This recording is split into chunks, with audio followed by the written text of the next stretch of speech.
Kia ora, welcome back to another episode of Yarns for the Soul with Nicole.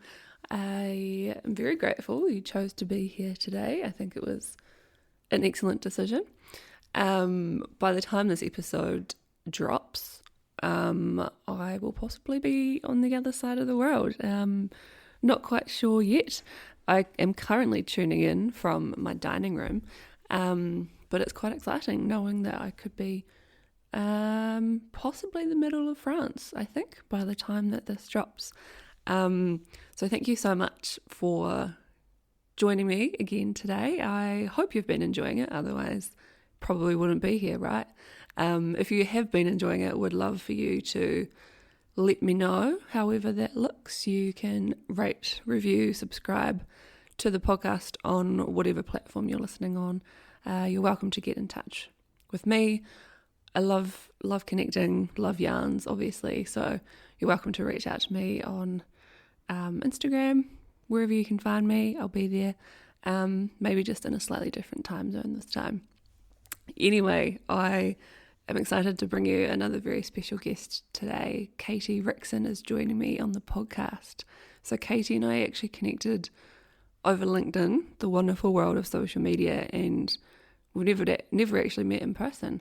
She reached out on LinkedIn, I think sort of middle of last year, middle of 2022, and she is a self-employed copywriter and editor, so she was looking for a subcontractor to join her team to outsource a bit of her work. So put my hand up, and it's been awesome learning from her, being given random jobs that I probably wouldn't have otherwise experienced. So that's been really awesome, and I'm really excited for you guys to listen to her episode today. So Katie, while also being a mum and working full-time for herself, she's a mental health advocate, and she'll be sharing her story about living with bipolar and also more recently being diagnosed with PMDD.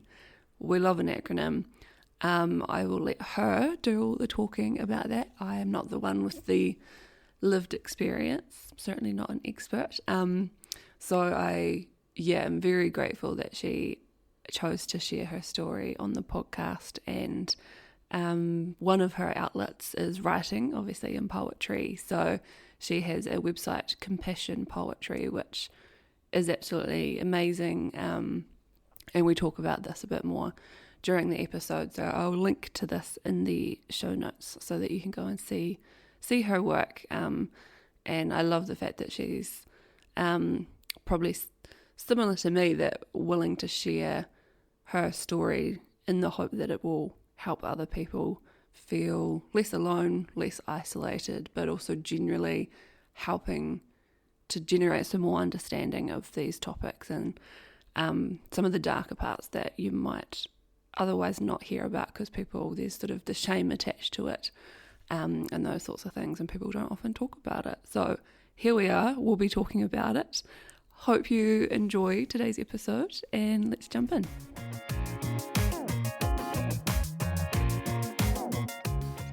Hello, Katie. Thank you so much for joining me on the podcast. Oh, thank you so much for having me, Nicole. It's lovely to be here. Thank you. We've got some kind of deep stuff to dive into today, and I guess up front, I really want to thank you for agreeing to be on the podcast, because there's some quite raw and vulnerable stuff that you're prepared to share, so I really thank you for doing that. Oh, no, my pleasure. So we've had a bit of a chat previously, and we're going to talk a lot about mental health today, so obviously that could be a trigger for people listening, just warning up front. And I know from my own kind of background, my own sort of struggles probably could be termed either anxiety or depression, but I know you've been diagnosed with bipolar disorder, and then more recently PMDD as well, which I hadn't heard about until last year. And so I was thinking about, I actually really don't know a lot about bipolar, and it sort of feels like in today's day and age we should know more than we do about both of those things. But maybe if we start with the PMDD first, can you explain a bit about what that is? Sure. So I didn't know what PMDD was until I went to like a masterclass on uh, owning your cycle, the different Ah, parts of your cool. cycle, and I guess the kind of norm of the wave of emotions. Mm, And um, I started to track my cycle, and I realized that these feelings and these moods and these kind of the brain fog was all connected to that time in my cycle. They call it autumn, mm, so it's yes. or the luteal phase. So you've just ovulated, and then your hormones are almost coming down and getting ready for you to Mm, menstruate. yeah. So PMDD, it's not a hormonal imbalance. It's the way your brain reacts to those change in hormones.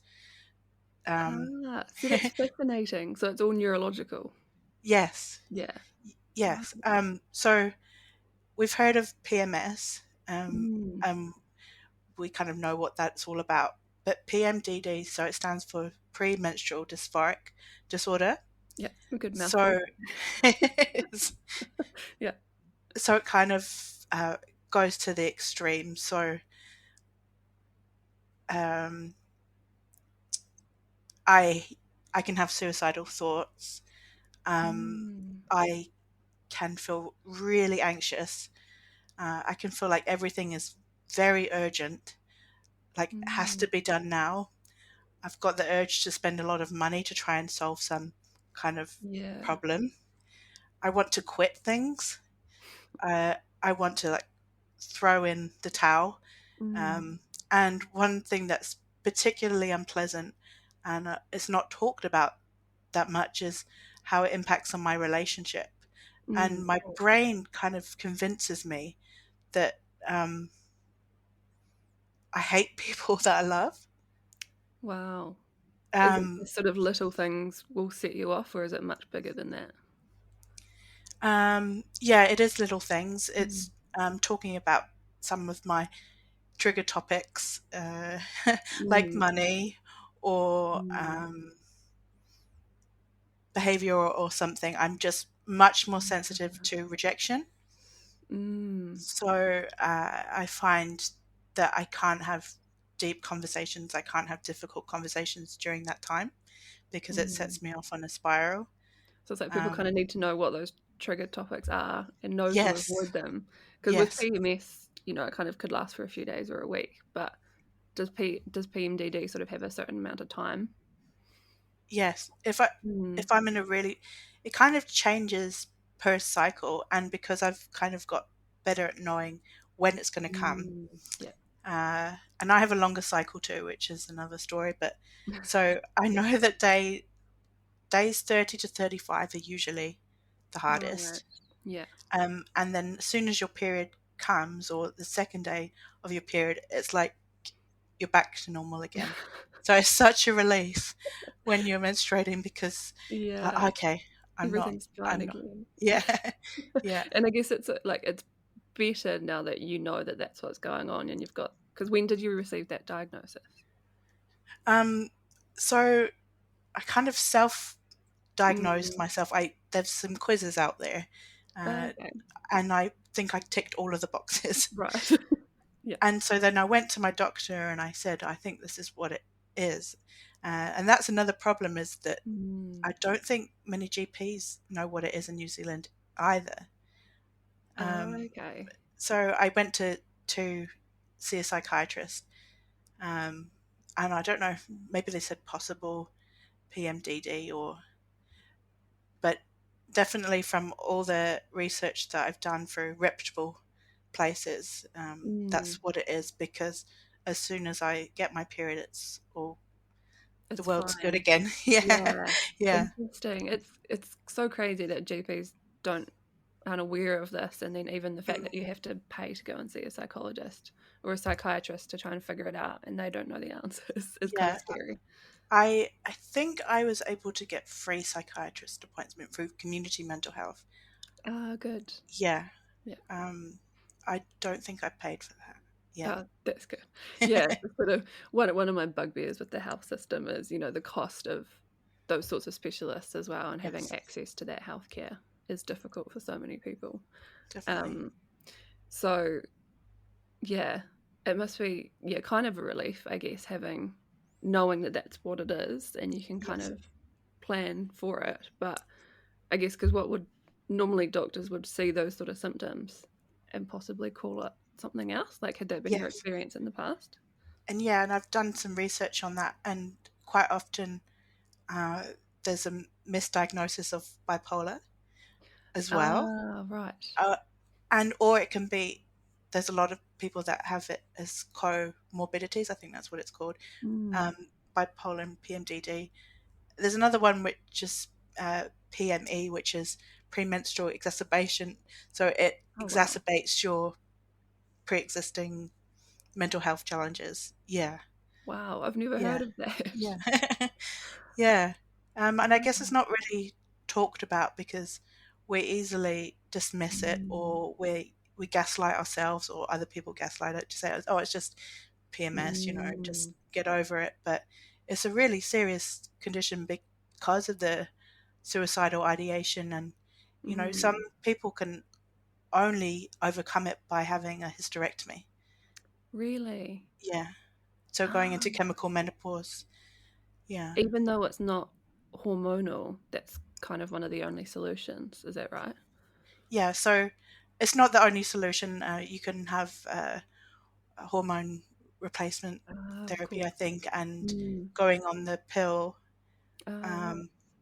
because I think it's the fluctuations in hormones Mm. that your body is reacting to. I wonder if it might be the drop in the estrogen and the Mm. rise in progesterone. I think, yeah, I'm Yeah. not entirely sure, but Neither of us are it's, doctors. yeah, no, no, I'm not. um, but yeah, it's hormone. It's not an imbalance, but Mm. it's the way you react to the hormones. So the hormone route is where people often Mm. go. Yeah. Wow. And have you been able to find sort of like tools or I guess, with tracking, is there anything in particular that helps you? Or is it sort of like just kind of hibernate for 5 days or so because you know it's going to Yeah. be awful? Yeah. I used to block it out my calendar and call it tough week, but I realized that I'm Mm. probably not framing it right. So I call it my gentle week instead. Oh, I like that you've been able to like flip it and actually be gentle to yourself. Yeah. Yeah. And use that time to just be really soft and gentle with myself. And Mm. um, I still get the thoughts, but then Mm. I know that that's just a chemical thing and it's not something that I really want to do. Mm. Um, and so I try not have any work deadlines or too much Yeah. stress because I find it really hard to focus, and do nice things like go for a walk on the beach or see a friend, or and to be away from screens as much as possible. Mm. And because the tendency to want to spend or compare myself to other people or go down some kind of rabbit hole, Mm. have a long bath, just doing really nice things for my body to help me get out Mm. of my head. I love that. And has the diagnosis helped you in terms of like managing relationships? Um, I think the most beneficial thing for managing those relationship things is seeing a counselor. So Mm. I always see a counselor on that week as well. Oh, right. Um, Yeah. and so um, she's trained in psychodrama, which is really interesting because Ooh. I'm really interested in theatre and drama myself. And so Mm. one of the strategies she uses is there's two or three chairs on my side of the room, and she say, "Go on that chair and be your husband," or "Go on that chair and be Oh, be right. another kind of figure in your life," and Mm. then you talk to that person, and you kind of switch chairs, and that's really helped me to kind of understand it more from, say, my husband's perspective. And Mm. I tell him now I'm going into my hard week, Yeah. so we kind of like put pause on making any big decisions. And Mm. um, yeah, Yeah. and one of the things I do is I watch like YouTube videos of Britain's Got Talent's most emotional moments. So I can Oh like wow. engineer like a cry, because I Yeah. find that having that big cry really helps me. Yeah, my first thought was like, is that helpful? But I guess it's an emotional release, isn't it? So you can kind of like Yeah. manufacture that by watching. Yeah. And I'm focusing on something else. I'm not like focusing on my own kind of pain, but I'm still Mm, releasing those emotions through another kind of channel. yeah, Um, I find that I love crying is that. so productive. Like it's such a Mm, stress release. And yeah, to have that planned kind of cry is mm, just so helpful for me. wow. Yeah, I love all of those things that you've just mentioned. It sounds like you've done a really good job of creating like quite a good gentle week for yourself, despite Yeah. everything that's going on. And I did create this box, like I call it a happy box, but I always forget to kind Mm, of use it. Um, so yeah, trying to use those tools like coloring in and journaling, and mm, there's a chance to be a bit more introspective and reflective and slow down. And I tend to write quite a bit during that time as well. mm. So just reframing it in other ways, and I use that time to do all my coding on my bookkeeping Oh, because right. it's a repetitive activity that I Yeah. know I'm still doing work, I'm still doing something productive. So, Mm, but it doesn't require any kind of deep thinking. yeah. Yeah. That's amazing. And it's amazing that you've been able to, yeah, reframe it and actually be nice to yourself. Because it'd be so easy to beat yourself up or kind of be kind of in victim mode and be like, well, why am I suffering from this? Why isn't everyone else doing this? Um, Mm, so that's really amazing. yeah. I learned this the concept through a poet about double suffering.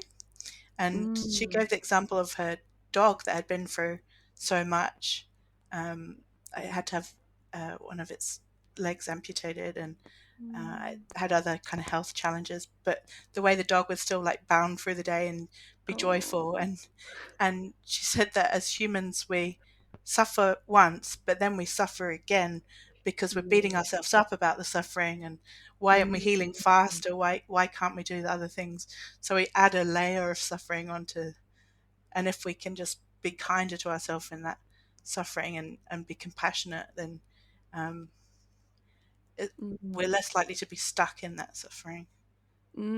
That's so true. And it's like the suffering itself may not be a choice. It might be something that's happened to you, but then the Yeah. continuing is kind of a choice and it's all perspective and mindset. And I've heard a similar concept about the kind of like anxiety leading up to something like the anticipation is you end up going through it twice because it's the anticipatory feelings and then Yes. the actual thing. And the actual thing may not be as bad as you thought it was going to be, but you've put yourself through all that stress.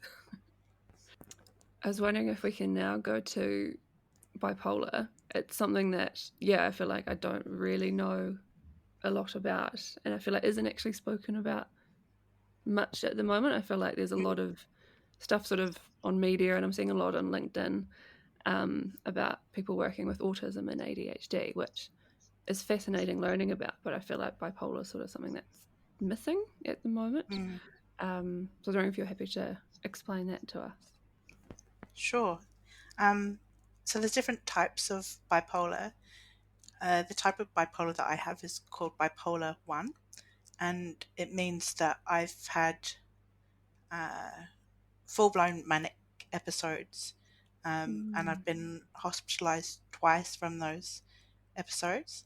Um, Sometimes, uh, maybe I should explain what mania is as well. Yes, if we Yeah, get some definitions. yeah. Yeah. So, mania can look like you're the life of the party, it can look like you're on Ah, top of the world, it can look mm, like lots of energy, interrupting, lots of ideas, right. um, feeling like you don't need much sleep or any sleep, Mm, um, in, being engaged in really risky activities like spending lots and lots of money getting yourself into debt. Um, mm, there's hypersexuality and there's also where you start to lose insight and you think that it's everybody else that can't keep up. Um, Ah.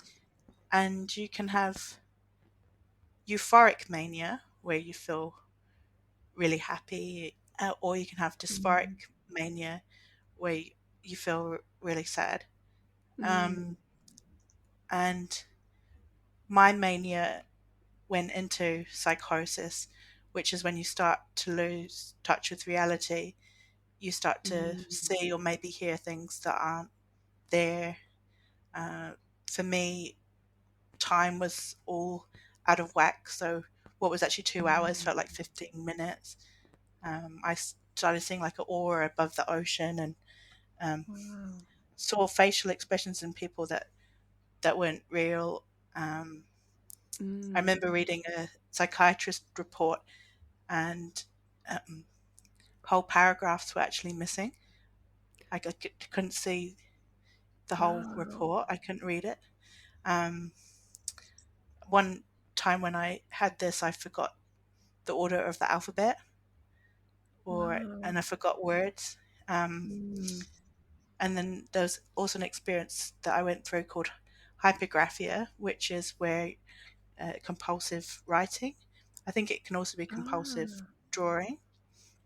Mm. So, um, quite a lot of artists and writers and musicians have been diagnosed with bipolar. Um, I think Stephen King's experienced hypergraphia. Wow. um, and so that's the kind of manic side. The different types of mania, do you Yes. go between each one, or is it predominantly at one, or is it sort of like a bit of a wave? Yeah, so there's also hypermania, Mm. which is lots of energy, but you might be able to kind of function a little bit more on it. Mm. Um, I wouldn't say like it's a milder form of mania because that's not fair, but um, Mm. it's like I think when I was working in a corporate, I was experiencing hypermania for a period of time, Mm. and I was still able to function at work, and I was still getting um, things done. Um, Mm. and there's also a type called rapid cycling, so you kind of switch really quickly between mania and depression Oh, as wow. well. Yeah. Mm. How long is there sort of a time frame for how long the mania would sort of last for? Um, I don't know. I can only go on my experience, Mm. but I remember I was probably when I wasn't on the right kind of medication, I would I could be manic for several months, Wow. and then but then I could swing down into depression quite quickly as well. Mm. I guess they say like the heights, the bigger the Mm. crash at the end as well. Um, Mm. What does life look like sort of during those periods of time? Because that's a long time. Are you yeah, still, does it still look like being able to go to work, or is that you're at home not quite knowing what to do? um, yeah, a bit of both. Mm. I remember the insomnia for a long time. Mm. I Right. couldn't sleep. Um, the the anxiety that comes with the Ah. mania as well. Um, the the kind of doing things that seem to be out of character, Mm. um, but you don't quite know. Can't really put a finger on it. Um, yeah. Is it, do you sort of just have to wait it out, or is that something that medication helps with?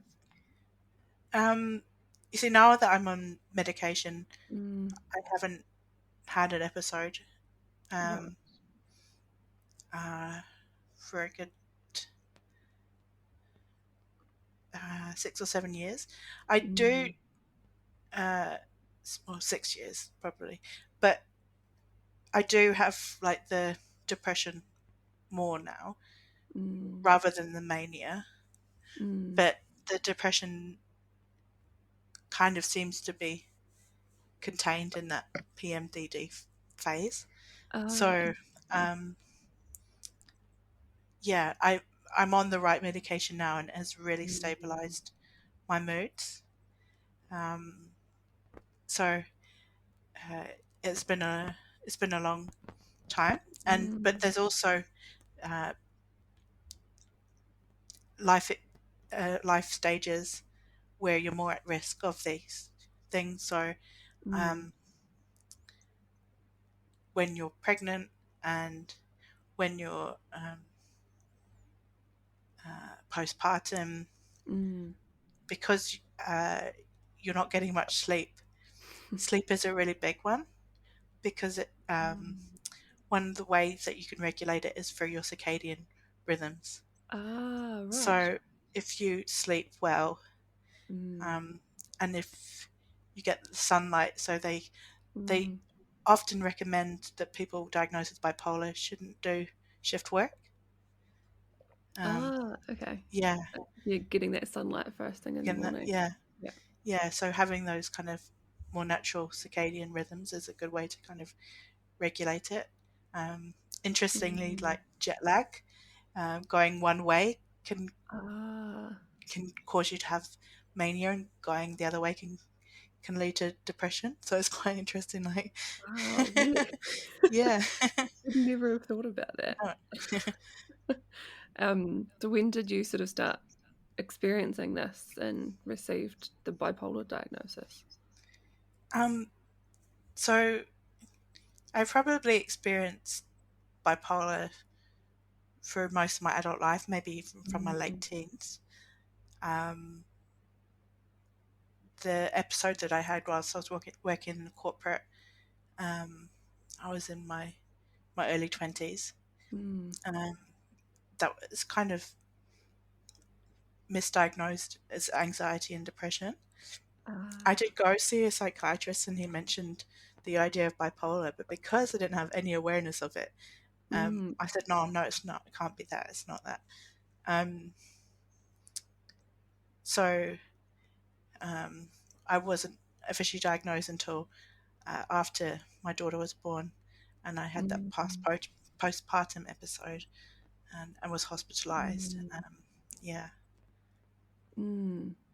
Um, I remember you talked about the what was the the writing thing called the hyper. hypergraphia. Yes, Yeah, I'm kind of fascinated by that. And so was that um like just sort of constantly writing, like you sort of can't stop yourself, or is it like you're kind of excited about it, so you've got lots to kind of get out? yeah. It's probably a mix of both. It's Mm. relentless, um, and I remember finding it really hard to communicate uh, verbally, and that Ah. writing was one way that I could communicate and remember Mm. the information as well. It's finding it really hard to retain information. Ah. Um, so the writing, I felt like it was just something I just had ideas, and I had to take a pen and paper with me everywhere I went because I didn't want to lose these ideas. And I wrote a lot of Mm. poetry, and I shared it to anyone that would listen. And um, just thinking that I've got these um, great ideas, and Mm. that's another symptom of bipolar and mania is the grandiose ideas. Um, Ah. so I also experienced the feeling that God was communicating to me through the radio. Um, Mm. and I'm a Christian anyway, and I I remember praying, and then I had this massive earthquake, or well, not massive, but a decent earthquake right in the town that I was staying in. So I thought that was like Oh, connected, wow. and I had caused it. And It's a strange coincidence, though. yeah. So it was like very much like a spiritual element to it as well. Um, So Mm. yeah, maybe the hypergraphia was connected to that as well. Like I felt like I was channeling something, and I had to write the ideas down, and Mm. um, So it's quite hard. so the stuff that you're writing was a lot of like poetry. Looking back, does it all sort of make sense? Do you still like what you wrote? There are bits like what is that? But there are other bits that have Mm. got kernels of good ideas, Mm. and um, I like the kind of immediacy that's in that writing. Mm. Um,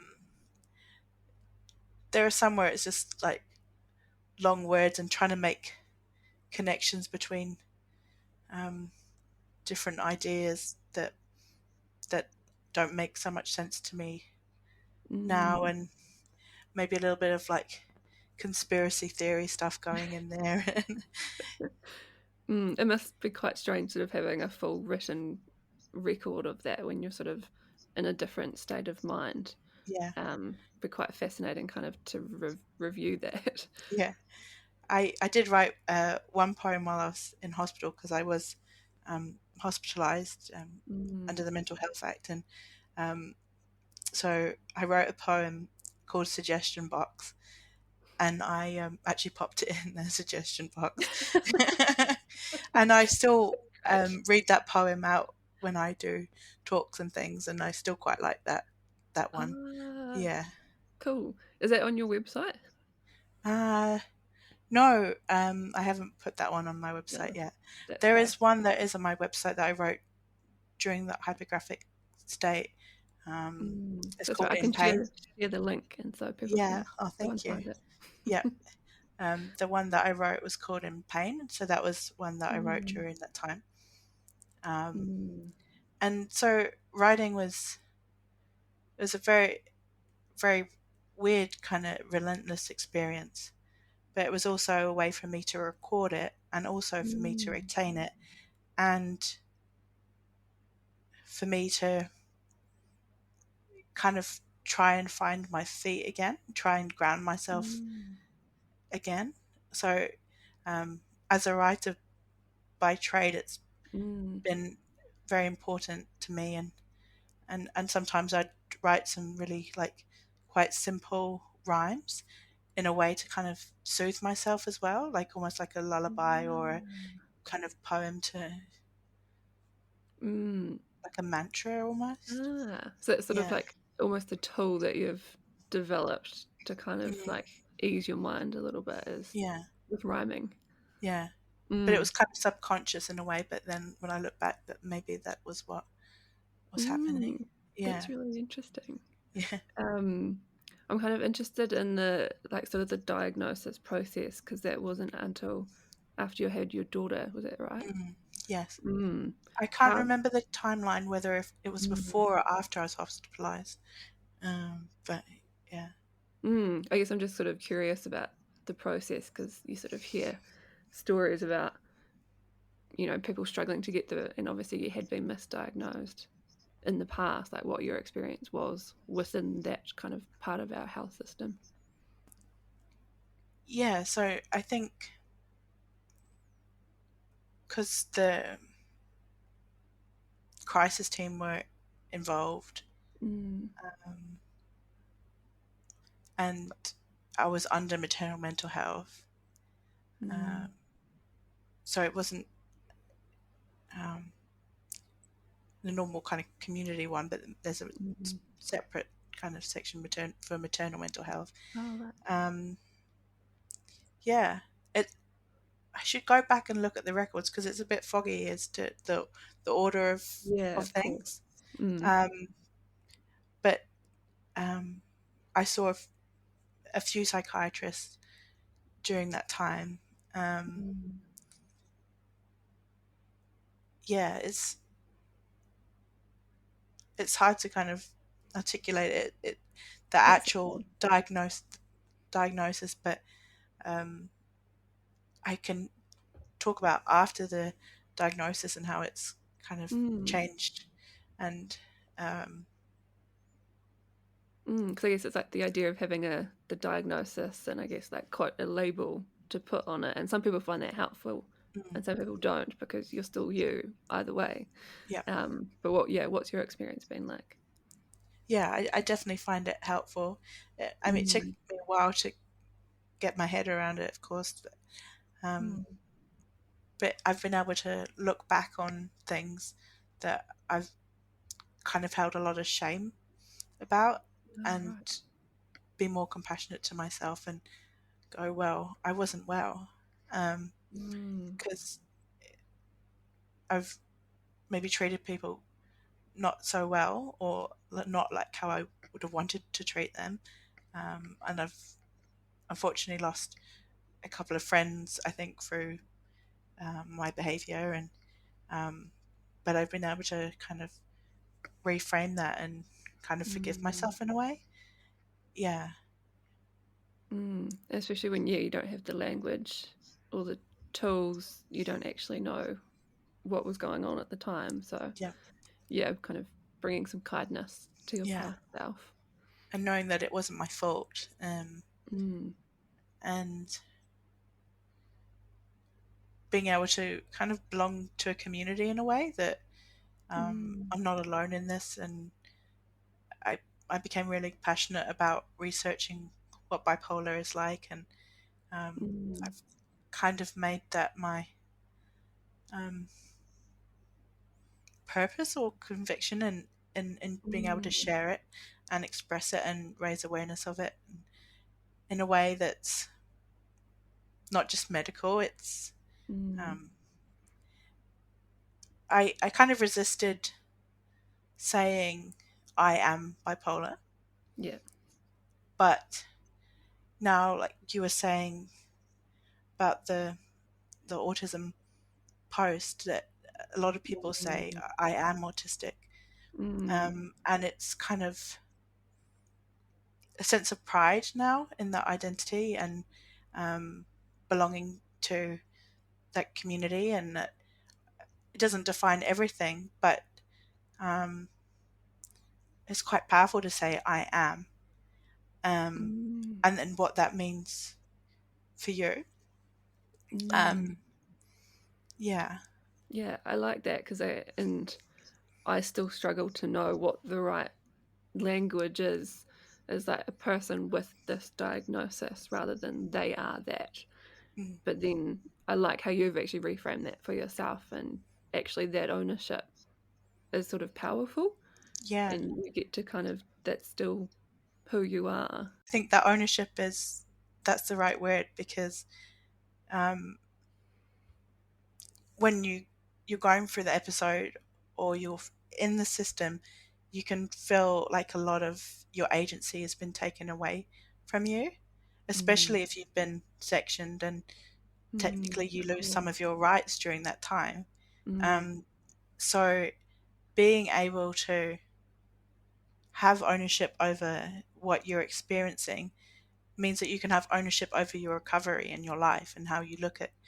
Um, so I don't like the words kind of patient, because it kind of suggests mm, that power imbalance. Um, but yeah, I'm forever curious about words and language and how that yes. impacts us. Um, and so that's why I use poetry now, is that I can label my own experiences. I can frame it in a way that Mm, feels right for me, not based on a prognosis of what yeah. a doctor might say. And I think that's amazing that you're, reclaiming that for yourself and taking that ownership. And I guess the more people that do that for themselves and then are sharing that story, then other people out there who might be feeling a bit lost or have recently got that diagnosis can look to people like you and kind of learn learn from that. So I think, yeah, that's the beauty in people like you sharing their stories. Thank you. Yeah. And another word I use is my bipolar, because Ah, I read a phrase like, when you've met one person with bipolar, you've met one person with bipolar. I like that. Like, because I'm really interested in that intersectionality of things as well, because Mm, I've still got more privilege as a white person with bipolar mm, than a person of color with bipolar, or if I had a physical disability, Mm. So I can only share my story, Mm. but I encourage other people to seek out experiences of other people with bipolar that might have uh, different Mm. background. Yeah. Yeah. And I mean, you talked about poetry. Is there sort of some tools and strategies that you've been able to incorporate since receiving that diagnosis, like stuff that you might use kind of on a day-to-day basis? Yep. So medication. Yeah, good. Yeah. um, I came up with a little phrase in my head. I medicate to meditate. So taking my Oh, medication allows me to do all of the other lifestyle things that yeah, keep me well. I Um, like that. Yeah.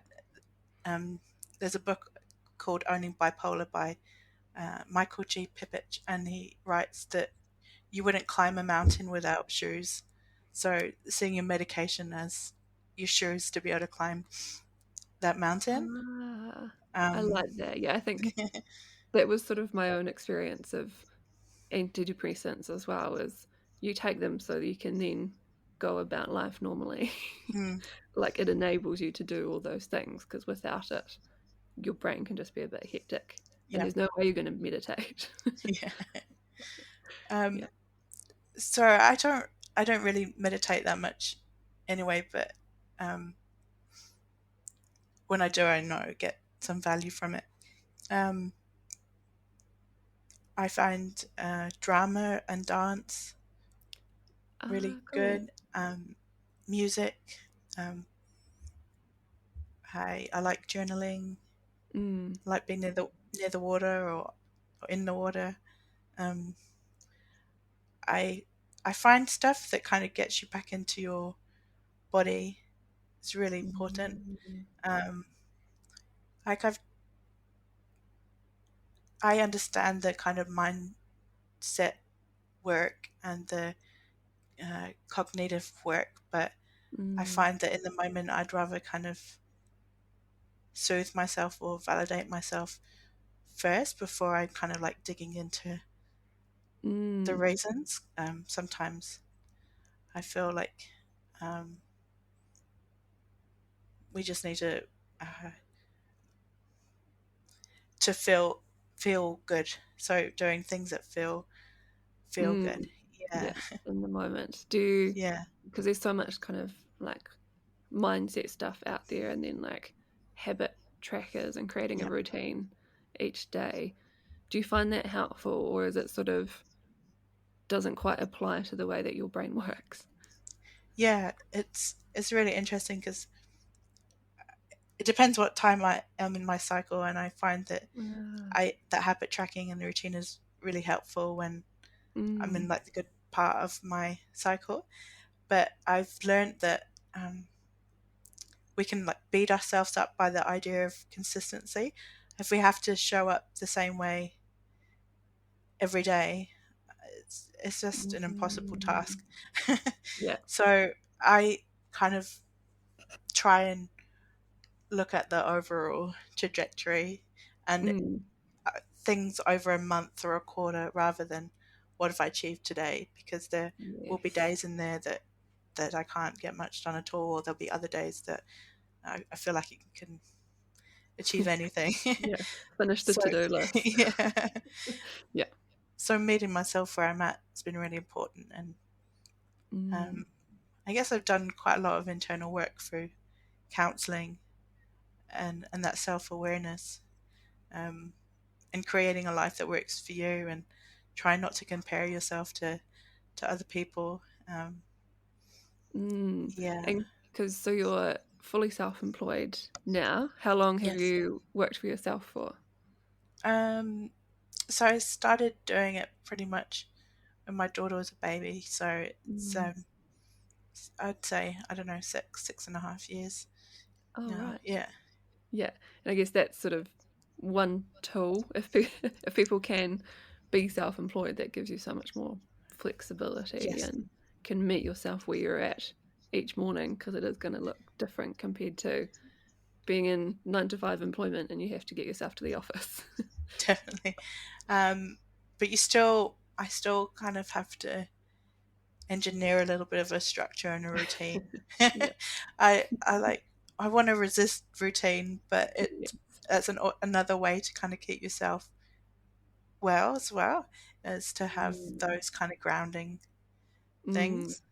yeah. And 'cause the other thing with being self-employed is you can easily continue working, and because you're passionate about it as well, and you Mm, um, so I still a work in progress, but yeah, I think self-employment has been great for me because I've been able to work with my own kind of rhythms and patterns and mm, quirks. exactly. Yeah.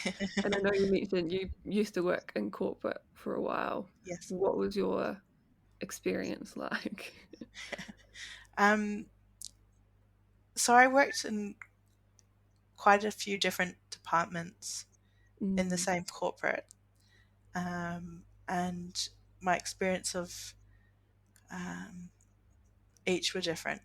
Um, mm, I I found that when they were really strict with me to turn up at 8:30, I mm, found that really difficult, especially if I yeah. had this insomnia the night before. Of course, yeah. Yeah. Um, and I worked uh, in corporate during the global financial crisis, so there was a lot of stress. Oh, yeah. So I had really kind of angry, distressed people on the phone. Mm, Um, and yeah, it was very, very hard. I would have multiple panic attacks a day. Um, my suicidal ideation was like off the charts. Like wow. um, I I remember I had to take 2 weeks, I think 1 or 2 weeks off, because I was just so unwell. And the extra stress was that I had to stay in that job in order to get my residency because I'm not. Mm, right. Yeah. So the sense of feeling really trapped, You're so stuck. Yeah. um, and I think, sorry, I'm talking about the suicidal ideation a bit, but um, the feeling like that was perhaps the only way The out of only this really option. difficult situation. Yeah, Mm. I mean, it's not only that you've got like the stressful job in that environment, dealing with 9 to 5 that doesn't necessarily suit you in yeah, the crisis, and then you're yeah, stuck in that job yes, because of your visa requirements. There's yeah. actually, yeah, kind of no way out. Was there any way of like anything that you're able to do to kind of manage it on a day to day? Did you find anyone that was helpful, like managers to talk to, or did you find a lot of it was sort of just resistance and not wanting to kind of compromise to help you?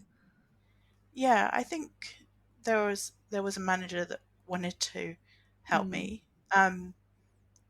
but I don't think she necessarily was equipped, mm, because we thought it was depression and anxiety, mm, yeah.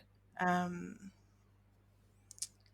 and just the sense that they would have had pressure on them for us to achieve our targets. So obviously, I wasn't achieving my targets, and um, I was obviously um, I was obviously showing this emotion, trying to hide it, but obviously it was very Mm, blatant. And I think back in that time, maybe we've moved on a bit from them, but the idea of like you have to leave your problems at the door, you can't show your emotions at work, and it's not professional mm, to cry or yeah. um, and but I couldn't help it. I just had felt like I had no control over it. Um, Mm, yeah, yeah, I and the other feel like thing was, oh, sorry. no, you go. I just had a thought about the boozy kind of culture. There was, Oh, of the work course. hard, play hard, Yeah, yeah. and alcohol being a depressant, Mm. and the impact of those hangovers, or what I would do when I was uh, drunk. um, Yeah. like that just added to the complexity of it all. I don't really drink now. I drink on special occasions, but um, Mm. I would binge drink as well. I think that was a form of self medicating, and Mm. so yeah, there was lots of things that just made it like this perfect storm of Yeah. shit. Yeah. Exactly. And there's so much pressure to kind of fit in the mold, and I feel I resonate with all of that, and I think I'd sort of forgotten about the how much alcohol played a role in all of that. I think I've sort of blacked that out of my memory apparently. But it is quite scary when, like, not only are you being asked to kind of fit the 9 to 5 mold and hit your targets, and you're not actually seen as like a full person, but you're expected to kind of, yeah, get amongst the boozy culture as well. Mm. And that's, I feel like a lot of like places that I worked for, they probably saw the social side of things or the like Friday night drinks as a good thing, and it's good for your health. Like, take a break, have a drink, as if that's the answer. Is there anything that you would, if you went back now, or anything that could be changed to help people with, mental health challenges in the workplace? Yeah, I think representation is really Mm. important. Like they, uh, I had a meeting with somebody that was higher up, and he told me that he had depression, and I Oh, really wow. appreciated that kind of Mm. meeting. But I think the representation of that specificness of bipolar, um, Mm. uh, I think that well-being shouldn't just be a token tick box exercise. Um, like we had fruit bowls and we had a massage, but if the culture is kind of toxic, then Mm. it's not going to change. So um, it's really hard to get precise on this because I Yeah. don't want to like. But it's okay. I feel like probably a lot of people will resonate with what you're saying, and Yeah, there's so many like scenarios from my past experiences as well that it really resonates, and you sort of think, well, yeah, if only like a manager kind of opened up yeah, about their struggles and talk to you yeah, like human to human, rather than putting a fruit bowl out there yeah, and expecting that that will tick the box. yeah. I was thinking that probably like if you had to do a full-time job, uh, if we could have start at 10 o'clock, because Yeah. I take medication now and I tend to have a bit of a pill hangover in the morning because the dosage is quite Yeah. high. So it takes me Mm. a while to kind of rev myself up. But by Mm. 10, I'm good to go. So I guess Yeah. the obsession of like having to be at the desk at 9 and you finish at 5, Mm. like work life balance looks different for different people. And um, Mm. if you could be more flexible with the times that you're at work, and be honest that not a lot of work happens between 3 and 5. So, so why does it have to be 8 hours? Why can't we be focused more on the output Mm. rather Yeah. than sitting at the desk? Because I remember there were some employees there that were just you'd look over at their screen over you on the news things and like. But I guess we need to do that. But yeah, just being honest about how people actually work and Mm. their level of productivity. And I think the 3-day weekend is a great idea. And they've found that employees are more productive, that they get Mm. more done in those 4 days than during a 5 day because they know that that the business cares about them having that balance. I think that's such a big thing, is having an employer kind of demonstrate that they do actually care, and that they trust you because everyone is going to work differently. And Yeah. I'd never even thought about like the concept of a pill hangover being a real issue. And imagine a world where that's kind of just normalized and we can talk about it and you can say, hey, I'm going to start at 10 Yeah. because I know that I'm not going to do anything before that. Yeah. Yeah. Yeah, I just feel like I had a few experiences where the working hours were so strict and you had to be at your desk by a certain time, and there were so many times, as you said, I was probably one of those people with like stuff on my computer doing the quiz. Yeah. Maybe looking at jobs on Seek as well, Yeah. because it was like 4 o'clock and I was absolutely done Yeah. and my brain was done, but you sort of arbitrarily have to sit there for another hour because that's what you're being told to do. Yeah. Mm. I think the design of the office is really important as well. I find open plan very overstimulating. Yeah. So yeah, there's a lot of things that corporates could potentially do, but I think it starts with having the conversations and the Definitely. willingness to try. Yeah. I love that. It was before we finish off, is there anything that you wish people knew more about either bipolar and or PMDD, or something that like a past version of yourself could have benefited from knowing?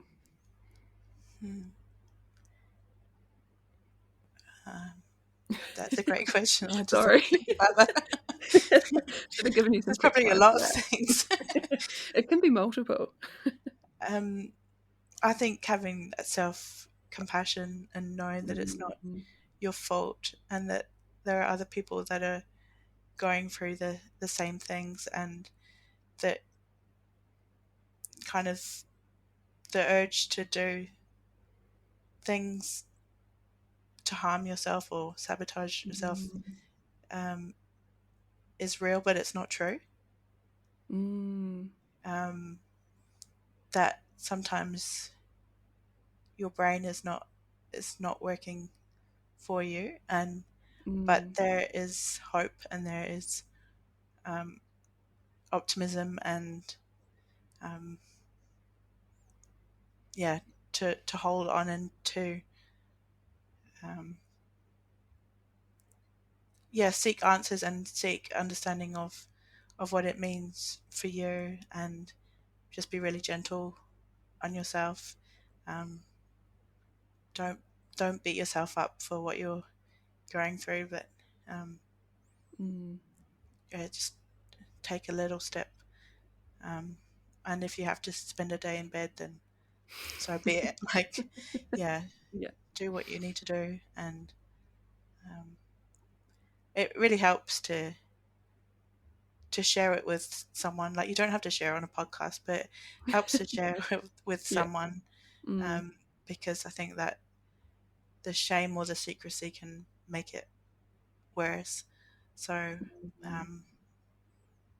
yeah, find your people and yeah, hold on. Yeah. I love that. Thank you so much for everything you've shared today, educating us on your experiences as well. And yeah, I really appreciate sharing all those details and such vulnerability and openness as well. So thank you so much. Oh, thank you, Nicole. I really liked your questions, and every time I do stuff like this, I figure something else out. So it's a really cool way of just sharing stories, and I've really loved the opportunity. Thank you.